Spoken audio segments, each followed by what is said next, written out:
Como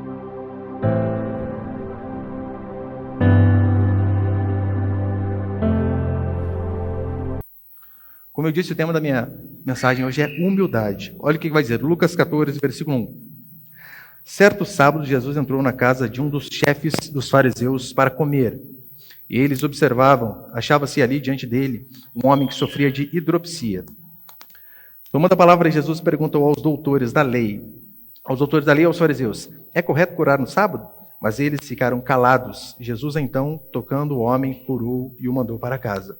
E perguntou-lhes, qual de vós, se tiver um filho ou um boi que venha a cair no poço, não tirará logo, mesmo em dia de sábado? E não conseguiram responder-lhe. Até aí tá bom, o restante eu vou explicando depois. Olha para cá, por favor.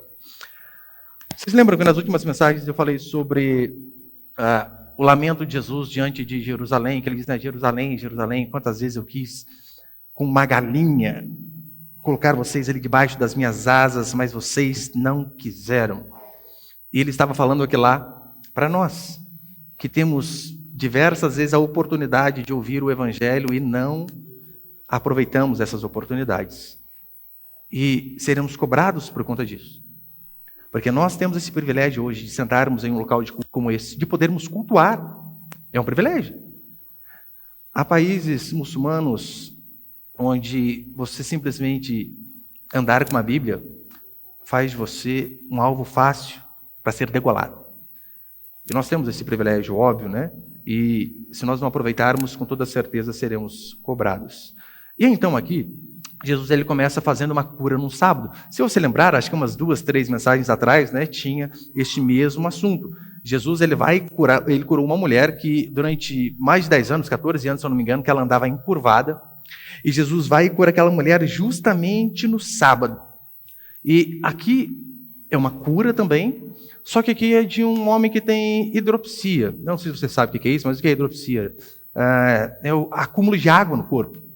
A pessoa incha, né, por conta da água, então você coloca o dedo, parece até aquelas marcas bem grandes, então incha os braços, incha as pernas, incha às vezes a testa, a face, e na maioria das vezes é o famoso barriga d'água. Talvez você já viu as pessoas com aquela barrigona lá por conta de hidropsia, mas você não sabia o nome. Então, é uma doença terrível, né, que normalmente é por conta de problema nos rins, e às vezes até problema de coração. Jesus ele curou uma mulher que estava 18 anos enferma, encurvada, com a espinha já calcificada para baixo, encurvada. E aqui ele vem e ele faz mais uma cura. O poder de Jesus Cristo em relação à cura, queridos, é algo indiscutível. Porque estava ali diante dos olhos daquelas pessoas. Não tinha como negar. O rapaz chegou inchado, com a barriga enorme. Não sei se era o caso dele, a barriga, né? Mas ele chegou todo inchado. E o Senhor o curou. Uma mulher há 14 anos estava encurvada, só conseguia olhar para baixo e o Senhor a curou. Ossos calcificados foram quebrados pela força do poder do nosso Deus. Isso era indiscutível para aqueles homens, mas aqui o poder de Cristo era indiscutível, mas talvez a pergunta que eu e você deveríamos fazer e que muitos teólogos e comentaristas dizem é o seguinte: eles chegam a afirmar que aquele homem é bem provável que ele foi colocado naquela situação, na casa daquele homem, de propósito. Em que sentido? Aqueles homens, eles eram tão malignos, eles tinham tanto uma sanha por ver um erro em Jesus Cristo para poder condená-lo, então eles pegavam todas as oportunidades possíveis a fim de achar um erro nele, para que eles o pudessem matar. Repare que o texto diz que Jesus foi convidado. Só que esses convidados, por que nós podemos fazer essa suposição, como muitos comentaristas dizem, né? Esses convidados, eles não se preocupam com banquete. Diz a Escritura que o tempo todo eles estavam preocupados em observar a Jesus Cristo. Se você vai num lugar, meu querido, está lá, mesa para você, picanha, contrafilé, panceta, coração. Você vai estar preocupado com os outros? Vai nada, que enche a barriga. Só que aquelas pessoas, elas ficaram preocupadas o tempo todo em observar Jesus Cristo com uma intenção maliciosa. E porque, né, como eu disse, estavam procurando o tempo todo uma forma de achar algum erro nele. Como eu disse, alguns comentaristas vão dizer que este homem ele foi plantado ali de propósito com a finalidade de pegar Jesus em alguma falha. E, né, de fato, um cenário todo armado ali, né? Armaram churrascada, uma ceia justamente para tentar achar um erro em nosso Senhor Jesus Cristo. Só que sabe o que é o mais interessante? Jesus Cristo, ele percebe que o problema daqueles homens estava no coração deles. Eles eram malignos. Eles eram maus e por conta de serem maus, eles viam maldade até no próprio Cristo. Então, a falta de compaixão daqueles homens, o ódio deles em relação a Jesus Cristo, que eles estavam com ódio mesmo. Diz a Escritura que às vezes eles rilhavam os dentes por conta de coisas que Jesus Cristo falava. Então aqueles homens com ódio mortal de Jesus Cristo, eles achavam que curar num sábado algum doente era um pecado terrível. Mas eles não conseguiam perceber que, pior que isso, era o coração maligno que eles tinham. Então Jesus, ele termina, né, essa parte aí, que é basicamente o que eu já preguei, de uma forma esplendorosa, como nós lemos aqui no versículo 5 e no versículo 6. As pessoas tentam acusá-lo, acabam caladas por conta de seu poder, o enfermo é curado e Jesus sai vitorioso.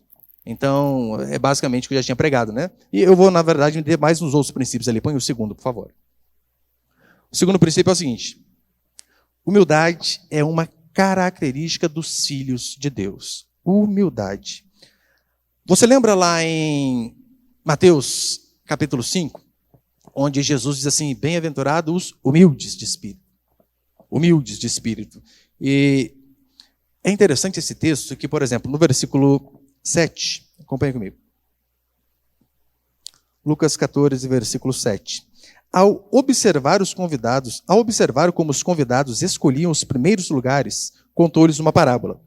Quando fores convidado por alguém para uma festa de casamento, não ocupes o primeiro lugar para que não aconteça de haver outro convidado mais digno do que tu. E quem convidou a ti e a ele, venha e te diga: dá lugar a este, e então, envergonhado, tenhas de ocupar o último lugar.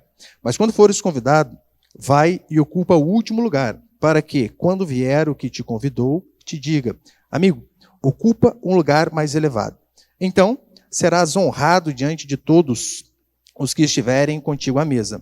Pois todo que a si mesmo se exaltar será humilhado, e aquele que a si mesmo se humilhar será exaltado. Disse também ao que havia convidado: quando deres um jantar ou uma ceia, não convides teus amigos, nem teus irmãos, nem teus parentes, nem teus vizinhos ricos, para que não aconteça que eles também te convidem e recebas isso como retribuição. Mas quando deres um banquete, convida os pobres, os aleijados, os mancos e os cegos, e serás bem-aventurado, pois eles não têm com que te retribuir. A tua retribuição será na ressurreição dos justos. Olha para cá. Jesus Cristo, ele é observado por aquelas pessoas, mas diz a Escritura que então, a partir do momento, ele também começa a observar. E o que ele repara? Ele começa a reparar que algumas pessoas estão preocupadas com determinadas posições em um banquete. Porque ali havia, de fato, lugares que eram lugares mais de honra e lugares que nem tanto assim. Jesus Cristo, ele é o único que ele consegue ver a motivação do meio do seu coração. Ainda que por fora nós venhamos a parecer um lorde, ele sabe as motivações do nosso coração quando nós vamos fazer alguma coisa. Só que é óbvio, quando as pessoas manifestam algo através de atitudes, fica muito mais fácil. Até eu e você percebemos, e Jesus Cristo aqui realmente percebeu. E essa parábola aqui, ela vai mostrar que, de fato, a humildade, segundo a Escritura, ela é uma antessala da honra. Sim, antes de sermos honrados, primeiro vem a humildade. E a soberba, sem sombra de dúvida, é uma plataforma para a ruína. É uma plataforma para desgraça. Por quê? Ora, aquele que se exalta é humilhado e aquele que se humilha será exaltado. Daí no versículo 7, né? Ele vai dizer assim: ao observar os convidados que acolhiam os primeiros lugares. Para você entender melhor, é assim. Os banquetes lá, às vezes, eram grandes mesas feitas em forma de U, basicamente. E o lugar central, a base do U, era o lugar de mais honra. Do lado direito, o segundo, do lado esquerdo, o terceiro, e assim sucessivamente, ali durante aquela mesa.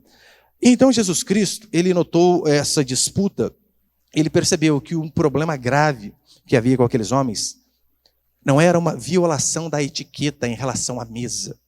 Porque por vezes, você sabe, né, quebramos etiquetas que não deveriam ser quebradas diante de um almoço ou coisa parecida. E eu mesmo, às vezes eu chego a algum lugar para comer, daí coloca 3 pratos, 4 tipos de talher, pronto, já embananou minha cabeça. Não sei. Só que Jesus Cristo ele não está preocupado com essas etiquetas. Outro exemplo. Lá em casa nós temos uma etiqueta de almoço, né? Meus filhos sabem. Minha esposa chama para o almoço e eu ponho primeiro. Eu me sirvo primeiro. Eu escolho a melhor parte do frango. Eu escolho o melhor bife. Eu escolho melhor tudo. Porque eu sustento a casa. Então, eu escolho. E os meninos sabem. Tanto é que, às vezes, minha esposa chama, eu estou terminando alguma coisa, digitando lá, e tem uma filhinha do lado do fogão, assim, tudo com pratinho na mão, né? Pai, vai demorar. Pai, vai demorar. Sabe? Primeiro é o pai. Só que, às vezes, eles quebram essa etiqueta. Porque eu demoro. Mas eu deixo, né? Pai, pode comer antes. Eu deixo. Jesus Cristo não está preocupado tanto com a etiqueta em relação ao almoço. Se você vai comer de garfo e faca ou de colher. Ele, de fato, começou a perceber que aqueles homens havia algo muito pior por detrás. Jesus percebeu que ali havia falta de humildade. No coração daqueles homens havia falta de humildade. No versículo 8 e 9 ele vai dizer: quando fores convidado por alguém para uma festa de casamento, não ocupes o primeiro lugar. Não ocupe o primeiro lugar, não, porque vai para o último. Vai para o lugar mais inferior. E aqui há duas explicações básicas, porque ele diz assim, ocupa o lugar inferior. A primeira é o seguinte, a primeira é que se você vai e senta na... Por exemplo, você vai no casamento, hoje tem alguns casamentos meio chique, né, que tem as cadeirinhas reservadas para os padrinhos. Quantas vezes eu já fiz isso? Não sabia, fui, sentei. O lugar vago, bum, senta. Daí tem que chegar falando, que é para padrinho, né? Você sabe que é aquela cara murcha, né? E o que ele diz aqui, alguns vão dizer que há dois motivos para essa questão, né? Vai por último. Primeiro, porque, como você sentou num lugar de honra que não era seu, e o dono chegou e disse assim, olha, você precisa sair daí. Os outros lugares estavam ocupados, então, perdeu. Já era, né? Mas há uma segunda explicação, que você deve sair do lugar de honra ali e ir para o último, sabe por quê? Porque se não encheu a festa e tem um lugar intermediário, e você já sai com vergonha, né? Todo mundo vendo você saindo da posição de honra. Você vai lá para o meião. Daí daqui a pouco chega alguém que é mais digno do que você ainda. Daí você sai do meio para ir para o fundo. Seria uma vergonha dupla. Então, por isso, que alguns vão dizer, é por isso que ele diz, né? Vai e já fica por último. No versículo 10, o que é de surpreender é que esses homens, eles eram hábeis na lei do Senhor. Eles deveriam ser exemplo de humildade, de servir os outros. Só que eles estão justamente fazendo o contrário, estão brigando por conta de posições de honra, sendo que eles deveriam ser exemplo. Afinal de contas, o que Jesus estava ensinando ali, irmãos, não era algo novo. Ele estava apenas repetindo os ensinos de Provérbios que aqueles homens tinham de cor. É tão certo que Provérbios 26, põe ele, por favor, Caio. Provérbios 25, versículo 6, vai dizer assim: não reivindique honra para ti na presença do rei, nem te ponhas no lugar dos nobres, porque é melhor que te digam, sobe até aqui, do que seres humilhado perante o príncipe. Você consegue ver que é basicamente o que Jesus fez? Ele apenas repetiu esse ensino aqui de provérbio, né? Vai e fica lá no último lugar. E por que a Escritura diz, né? Ocupe o último lugar. Meu irmão, se você vai para o último lugar, não tem a possibilidade de algo ficar pior. A única chance que você tem é sair dali para ir para uma posição melhor, porque já está em último. Se você está no fundo do poço, a única coisa que pode acontecer com você é subir.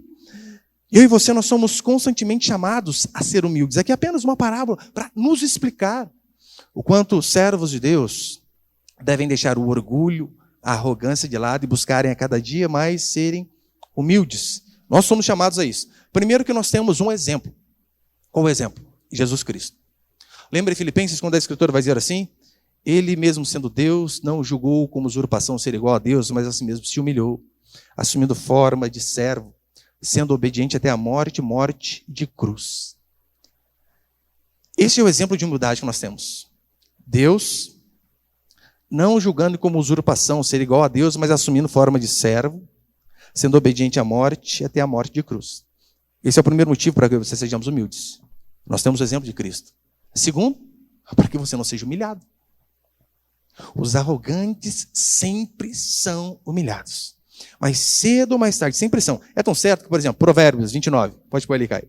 Provérbios 29, pode pôr Tiago também. Provérbios 29, 23 diz assim: a arrogância do homem o abaterá, mas o humilde de espírito obterá honra. O quê que vai nos abater? Arrogância. Tiago 4,6. Deus resiste aos soberbos, porém dá graça aos humildes.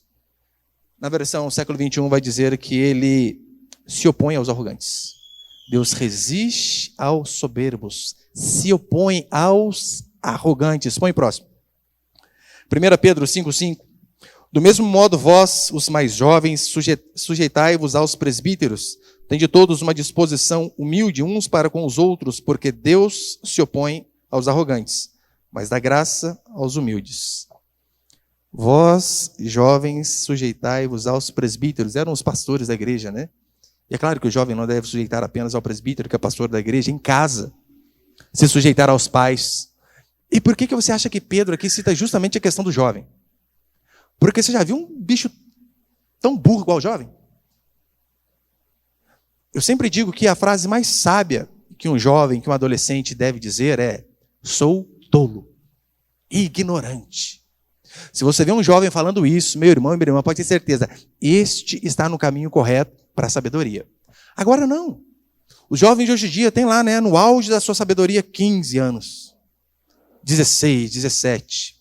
E então, porque ele sabe mexer no smartphone, que a mãe dele não sabe, ele se acha basicamente um formado em TI. Se acha o crânio. Então diz, meu pai é ultrapassado, minha mãe é ultrapassada. Não é, você que é arrogante, é o que diz a Escritura. A glória de se assentar no último lugar, no lugar inferior, é justamente para isso, né? Olha, para que você não seja humilhado. Por isso, meu querido, seja humilde. Ainda que você seja muito sábio, não expresse a sua sabedoria de forma arrogante. Ainda que você seja alguém muito inteligente, quando tiver que expressar a sua opinião, que alguém pedir, faça com respeito, faça de forma humilde. Sabe por quê? Porque sempre aqueles que são arrogantes, aqueles que são soberbos, esses sempre são humilhados. Sempre. Eu me lembro uma vez, nós estávamos no quartel, e tinha uns amigos que trabalhavam no material bélico, que era perto da companhia que eu trabalhava. Então, havia chegado um armamento novo para o nosso batalhão, e eles iam ao stand testar, e óbvio, né, precisava ir um oficial junto, e foi um tenente lá que era muito arrogante, muito. Então, os sargentos, amigos meus, dizendo assim, não, tenente, a gente só tem que explicar um negócio antes para o senhor, a respeito do armamento, né, como funciona e tal. Não precisa. Sou oficial, rapaz. Já li muito sobre essa arma aí. Não, tenente, é que nós já usamos ela. Ô, sargento, para. Quem é um sargento para falar com o oficial, né? Quase um deus. Dito e feito. Deixaram, tá lá o homem. Pau! E eles aqui atrás. Silêncio. Passou um pouquinho, o tenente virou, só sangue escorrendo na cara dele.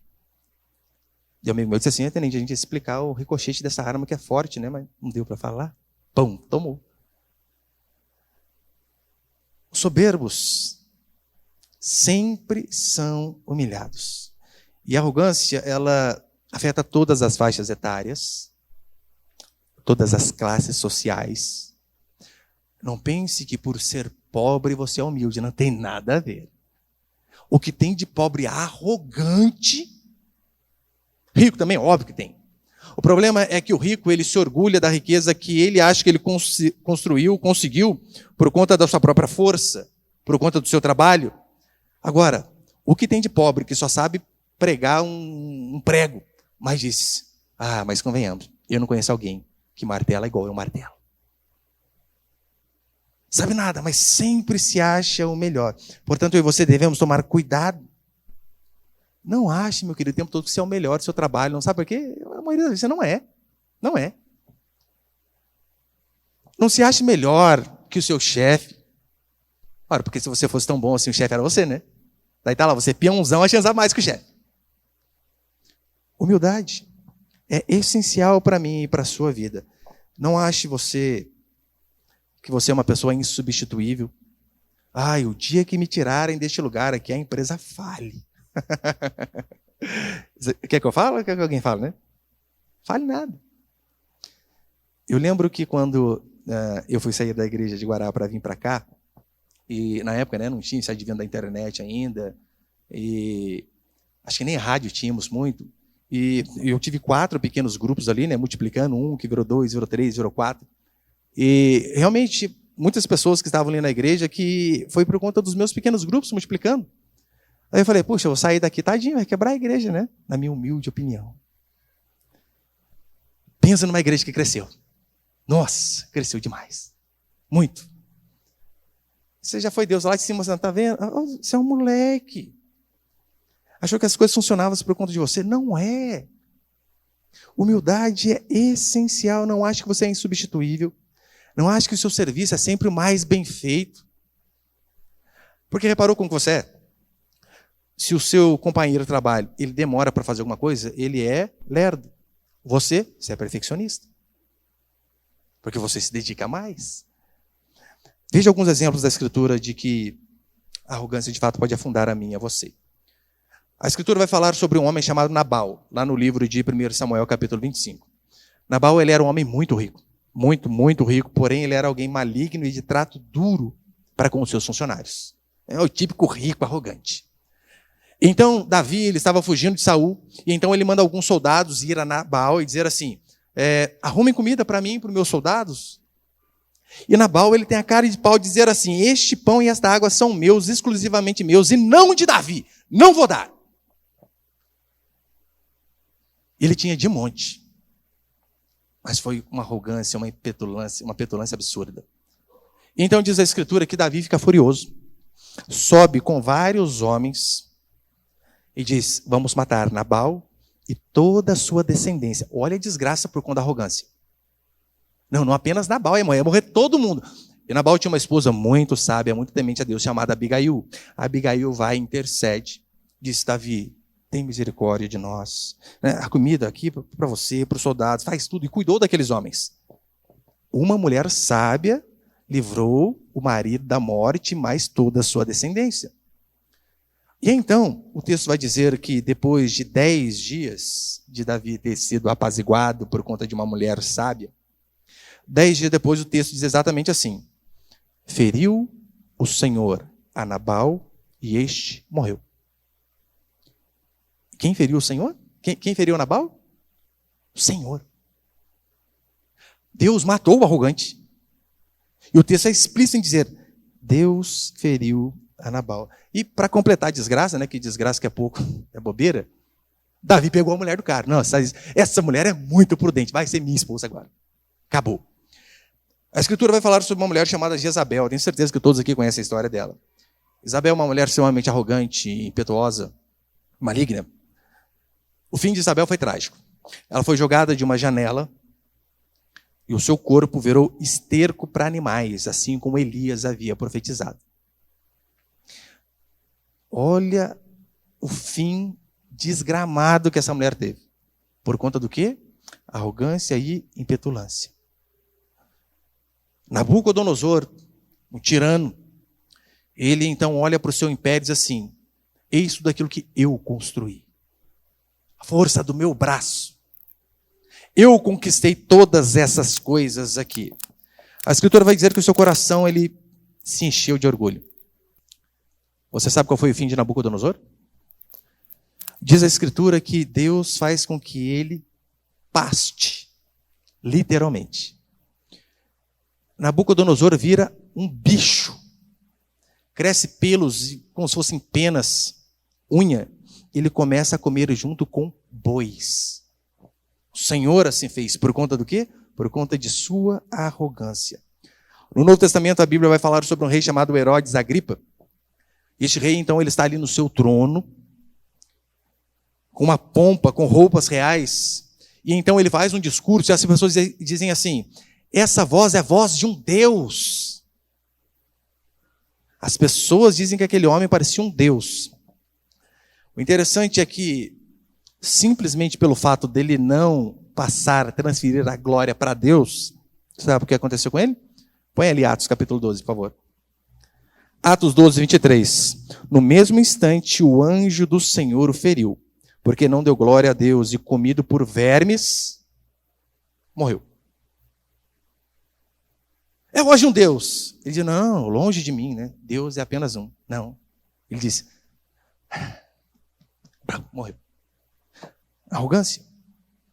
Eu tenho certeza que você, no seu trabalho, na escola, sua família, você já viu casos de pessoas extremamente arrogantes mas passam cada vergonha.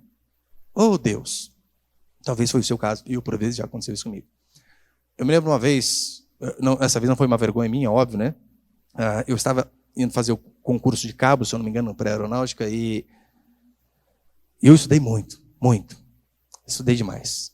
Tanto é que os meus amigos diziam assim para mim, para que estudar tanto? Eu falei, ora, só tem 2 vagas, por isso que eu preciso estudar demais. 2! E eu lembro que eu fui com os amigos para São José, São Paulo, não lembro.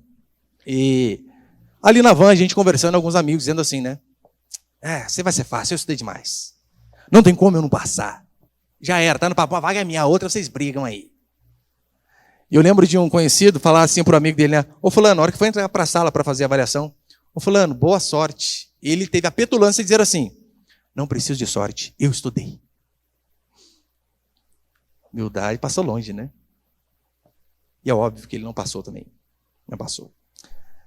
Eu e você devemos lembrar que a humildade é essencial para servos e servas do Senhor. E se olharmos a Escritura, nós também veremos o outro lado, né? O outro quadro, por exemplo, as pessoas quando se humilham. Veja o resultado de pessoas humildes que se humilham diante do Senhor. Oh, meu irmão, as conquistas são muito maiores. Nós vemos o exemplo de Ana, orando tanto para ter um filho, a ponto do sacerdote dizer a ela, olha, mulher, você está bêbada. E ela disse, não, meu Senhor, isso não é embriaguez às 9 horas da manhã, não. É que eu estou tão aflita de alma que não conseguem sair palavras da minha boca. E diz a Escritura que por conta desta humilhação de querer, de orar e de buscar, o Senhor a visita e dá a ela um filho. Você lembra o que acontece quando Maria, o anjo vem e diz, você vai ser a mãe do Salvador. Você vai ter ele aí no seu ventre. Leia Lucas capítulo 1, versículo 41 em diante, onde é o famoso Magnificat, né? Maria dizendo, meu espírito se alegra em Deus, meu Salvador, que contemplou a humildade da sua serva. Humildade. Ela poderia fazer diferente, né? Oh, Senhor, até que enfim, né? Se não fosse eu, ia ser quem aqui? Não tem ninguém melhor que não. Humildade. A Escritura vai falar sobre o filho pródigo que sai e faz um monte de besteira. Volta. Ele volta e diz assim, pai, eu não sou digno nem de ser chamado de filho mais. Contrate-me como um empregado. Por conta dessa humilhação, o pai vem e dá um banho e coloca um anel e faz um banquete para aquele rapaz. E talvez uns exemplos mais absurdos de humildade no Novo Testamento, eu particularmente acho um exemplo fantástico, é daquela mulher Cirofenícia ou Cananeia, dependendo da tradução, né? Diz a Escritura que ela está com uma filha à beira da morte. E então ela vai e busca Jesus Cristo dizendo, mestre, me ajuda. Quem tem filho aqui pequeno e fica doente, você sabe, é uma aflição terrível. Imagina o seu filho doente. Você vem aqui e diz assim, pastor, por favor, ora pela minha filha. Ela vai morrer. E eu digo assim para você, não vou orar. Não convém tirar o pão dos filhos aqui, dos membros da minha igreja, e dar para você, cadela. Imagina, hein? Jesus Cristo usou essas palavras. Não convém tirar o pão dos filhos e dar aos cachorrinhos. Meu irmão, se é você ouvindo um negócio desse, o que você faz com Jesus? Você voa no pescoço dele. Qual foi a atitude daquela mulher? Humilhada, ela ainda se humilha mais. Diz assim, é verdade. Eu sei, eu não posso de uma cachorra. Mas até os cachorrinhos comem das migalhas que caem debaixo da mesa do seu Senhor. E quando ela diz isso, Jesus que toma um susto. Oh, como assim? Intervém na vida daquela moça. A Escritura é cheia de ordenanças para que eu e você venhamos ser o oposto à arrogância. Humildade o tempo todo. Provérbios capítulo 26 e 27, põe os dois ali, por favor. Provérbios 26, 12 diz assim, vês um homem que é sábio aos seus próprios olhos? Há mais esperança para o tolo do que para ele. Conhece alguém que se acha bom demais? Há esperança mais para o tolo do que para ele. Provérbios 27, 2. Deixa que os outros te elogiem, não a tua própria boca. Os outros, não os teus lábios. Você já viu aquela pessoa que vive falando bem de si? Não dá uma angústia conversar com a gente assim? Essa risada aí, vocês conhecem então, né? A pessoa vive falando bem dela. Ela, aniversário dela, ela posta no Instagram, parabéns para mim. Hoje é o meu dia. Vai ter textão sim. Ela posta as coisas e ela curte. Gente, é muita arrogância demais, né? Mas tem pessoas que são assim, se amam demais. Vivem falando de si. Eu acho que tem uma tirinha do Garfield, né? Que ele está com um amiguinho dele. Ele começa a falar assim, porque eu sou espetacular. Aqui no nosso bairro não tem ninguém melhor que eu. Eu sou fantástico. Eu sou mais inteligente. Eu sou mais bonito. Eu sou mais sábio. Eu sou o melhor daqui. Depois, para quem ele quer dizer, ai, estou cansado de falar bem de mim. Fale você agora, bem de mim. Tem gente que é assim. O tempo todo. É um orgulho absurdo. Agora, olhe para a Escritura. Você vê, por exemplo, Lucas, médico. Escreveu 2 livros. Lucas, o evangelho ao qual estamos estudando, e Atos. Você sabe quantas vezes Lucas escreveu o seu nome? 0. Mateus, autor do evangelho de Mateus. Ele escreve um livro que faz parte do cânon do Novo Testamento. As raríssimas vezes em que ele cita o seu nome, ele diz assim, Mateus, o publicano. Para mostrar a sua origem. Olha, eu vim da política corrompida. Este sou eu. Nós vemos Paulo, talvez um dos homens mais santos que nós temos a perspectiva depois do nosso Senhor Jesus Cristo. Paulo, no final da sua vida, não é no começo, no final da sua vida, ele diz assim, fiel é a palavra de Deus e digna de toda aceitação. De que Cristo Jesus veio ao mundo salvar os pecadores, dos quais eu sou o principal. Paulo, depois de uma vida inteira, 3 viagens missionárias, viagem a Roma, depois de naufrágios, depois de servir igrejas, depois de estar quase terminando a sua vida de uma forma trágica por conta do evangelho, ele diz isso. Eu sou o pior dos pecadores. Este era o padrão dos homens de Deus. E sem contar em Davi. Você sabia que não foi Davi quem escreveu sobre a sua vitória contra Golias? Não. Escreveram a respeito dele. Mas Davi, o homem segundo o coração de Deus, ele fez questão de deixar registrado o seu adultério com Betseba. Ele não fala da sua vitória. Ah, mas o dia que ele meteu o pé na lama, ele faz questão de deixar anotado. Talvez por isso ele é o homem segundo o coração de Deus, né? Não porque era perfeito. É porque tinha essa humildade de reconhecer quando estava errado. Tanto é que quando ele foi confrontado pelo profeta, Natan vem e conta uma parábola e diz, Davi, tu és o homem. O que Davi faz? Corta o pescoço dele? Não. Se humilha, dizendo, pequei contra o céu e contra ti. É o que Paulo vai dizer em Romanos 3:27, né? Onde está então o motivo da vanglória? Foi excluído. Então, para nós, queridos, não tem motivo de vanglória. É por isso que é uma bênção você acreditar que você é salvo pela graça. Porque não tem motivo de você se vangloriar. Você consegue bater no peito e dizer, cara, eu sou fera. Eu lembro uma vez, eu nessa humilde oração, Senhor, eu sei que eu sou apenas um instrumento, mas convenhamos, que instrumento? Comparado com o resto aí, gente do céu. Aí então o Senhor vai te afundando, vai te colocando lá embaixo. Daí um dia eu venho na igreja, tem uma pessoa para eu pregar, que era a irmã que vem limpar a igreja. Daí não tem como eu ficar arrogante mais, né? Eu vou cair chorando. Vou levar pela minha família, pelo menos tem mais gente, né, na igreja. Terrível. Humildade. E terceiro, para encerrar, põe ali, por favor. Terceiro e último, faça o certo com a motivação certa. Versículo 13, acompanhe comigo. Mas quando deres um banquete, convida os pobres, os aleijados, os mancos e os cegos, e serás bem-aventurado, pois eles não têm com o que retribuir. A tua retribuição será na ressurreição dos justos. Convida os pobres. Eu vou deixar bem claro, né? Isso aqui não é de forma nenhuma algum tipo de política socialista, né? Faz para o pobre. Não tem nada a ver. Não equivale a tirar do rico e dar para o pobre. Não tem a ver com transferência de renda. Porque tem alguns que leem essa parte e dizem, olha, tá vendo? Transferência de renda, que reforma agrária. Fulano tem 2 terrenos, tem que invadir um. Não, não tem nada a ver. Absolutamente nada a ver. É justamente o contrário. O que nós vemos aqui são aqueles que prosperam pela graça do Senhor, de forma voluntária, ajudando aqueles que têm menos.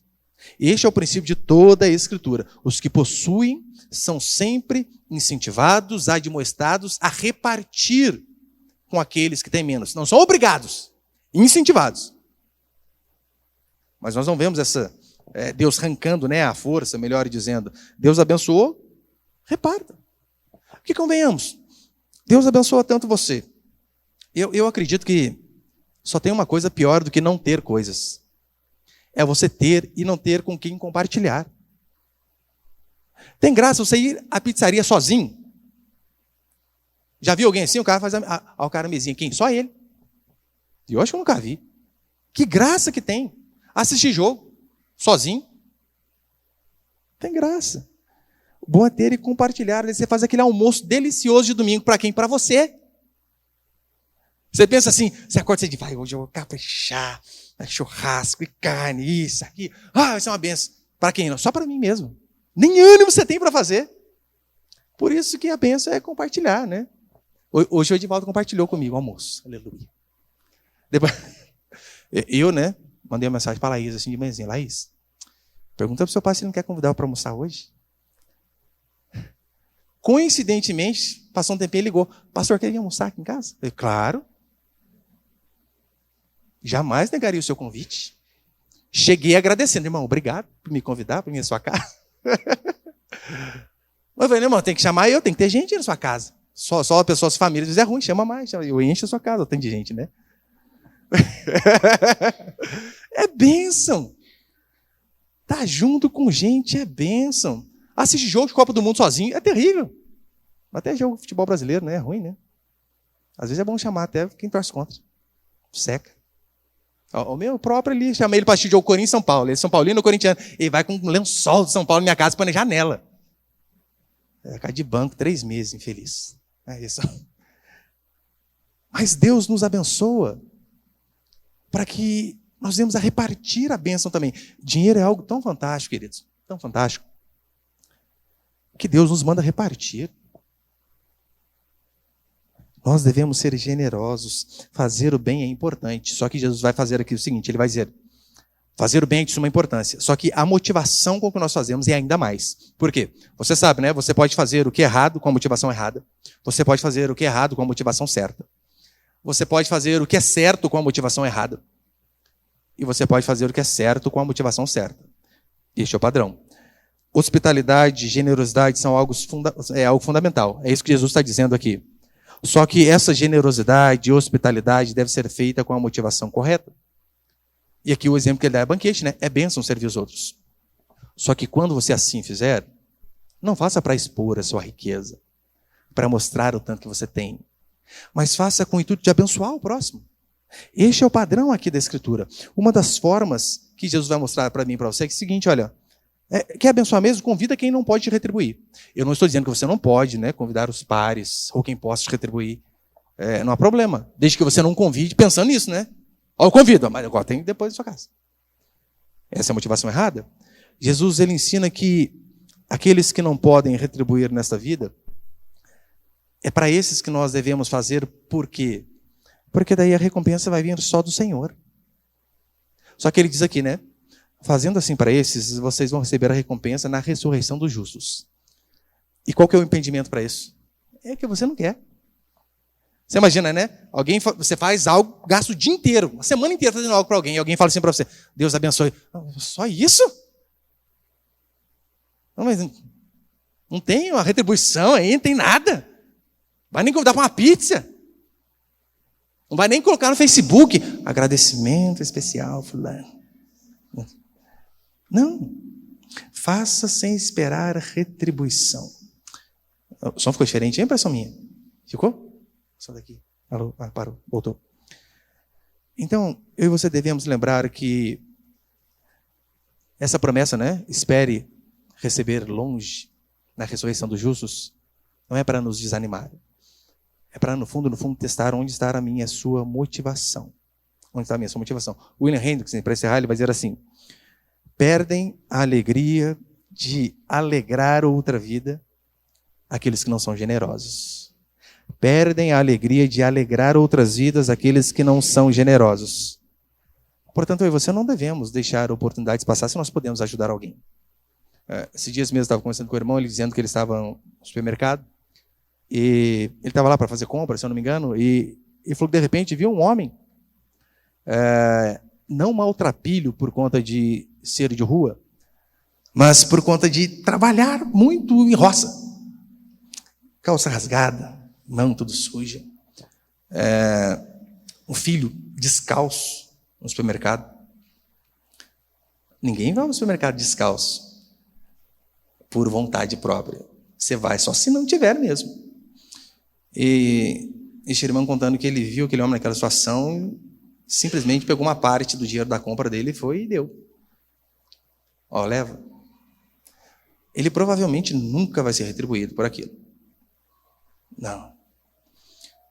Aquele homem talvez nunca mais ele veja na vida. Este é o princípio. Faça. Faça para aqueles que não podem retribuir, porque a sua recompensa vai vir do Senhor na ressurreição dos justos. Por isso que eu e você devemos fazer o que é correto o tempo todo. Se eu e você fazemos o bem para os outros, queridos, apenas esperando algo em troca, o que a Escritura vai dizer de mim e de você é que nós não passamos de interesseiros. Interesseiros. E o mandamento é justamente o contrário. Faça. Não há problema, né? Se as pessoas te retribuem, não há problema nenhum. O ruim é quando nós fazemos esperando alguma coisa. É por isso que ele diz, né? Faz para o pobre, porque dificilmente o pobre vai ter como retribuir para você. O mendigo, o aleijado. Que Deus possa dar a cada um de nós esse coração que não é egoísta. Esse coração que é humilde, como a Escritura vai nos dizer. Considere os outros superiores a si mesmo. Meu irmão, é um mandamento muito difícil. Como assim o outro melhor que eu? Mas esse é o princípio da humildade. Lembre-se do grande exemplo do nosso Senhor Jesus Cristo. Ele era Deus. Mas mesmo assim, se humilhou, assumiu a forma de servo, sendo obediente até a morte, morte de cruz. Você imagina Maria dando ordem para Jesus? Eu fico louco só de pensar. Jesus, vai ao bar. Sabe quem que eu sou, mulher? A Escritura tem uma passagem falando da infância de Jesus Cristo. E nessa passagem, onde ele é esquecido no templo, você imagina, você é Deus e sua mãe esquece você ainda, no templo. 3 dias depois, Maria está voltando com a caravana. Zé, você não está sentindo que está faltando alguma coisa? Será, Maria? Acho que não é nada. Jesus ficou. 3 dias depois eles percebem que o menino está ali. Eles voltam. Jesus Cristo diz, eu não sabia que convinha estar na casa de meu pai? Maria diz, bora para casa. Isso, a entonação é minha, né? Minha tradução. Bora para casa. Aí então entra a única passagem que fala da ênfase de Jesus Cristo. E Jesus, em tudo, lhes era submisso. Obedecer um pai e mãe que não era pai e mãe, sabendo que ele era Deus. Esse é o exemplo de humildade. E que Deus possa dar a mim e a você esse coração humilde e principalmente um coração generoso que faz sem esperar retribuição. Amém, meus queridos?